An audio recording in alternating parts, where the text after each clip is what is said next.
kaninang 7:10 ng umaga ay tuluyan ng lumabas ng Philippine Area of Responsibility itong si Bagyong Emong at tuluyan pa ito na mas humina from tropical storm. Ngayon ay ito ay isa na lang na tropical depression. Nananatili ito sa labas ng Philippine Area of Responsibility at walang direktang epekto sa anumang parte ng ating bansa. Pero posible pa rin ito na magkaroon ng contribution dahil sa ikot niya na counterclockwise ay hihilahin niya yung moisture na nandito at mas paiigtingin niya yung ating southwest monsoon.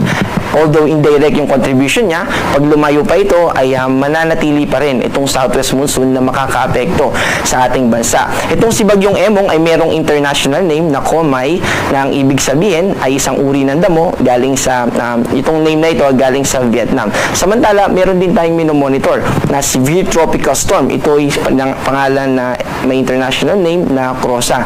Galing naman sa Cambodia yung name na ito at ang ibig sabihin nito ay isang crane.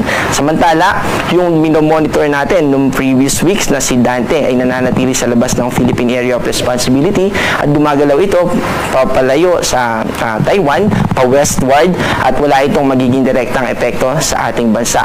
Ang main na nakakaapekto sa atin ngayon, yung habagat. Ito ay nararanasan natin taon-taon. Ito yung associated sa ating rainy season. Kaya asahan natin kahit na malalayo at wala ng epekto yung mga bagyo sa atin ay nakakaranas pa rin tayo ng mga maulap na kalangitan na mataas yung tsansa ng mga pagulan, lalo na yan dito sa western part ng Luzon, sa western part ng Visayas. Pero sa kasalukuyan ay wala na, mahina na yung epekto nitong habagat at konti na lang dinadala niyang kaulapan dito sa Visayas at sa Mindanao.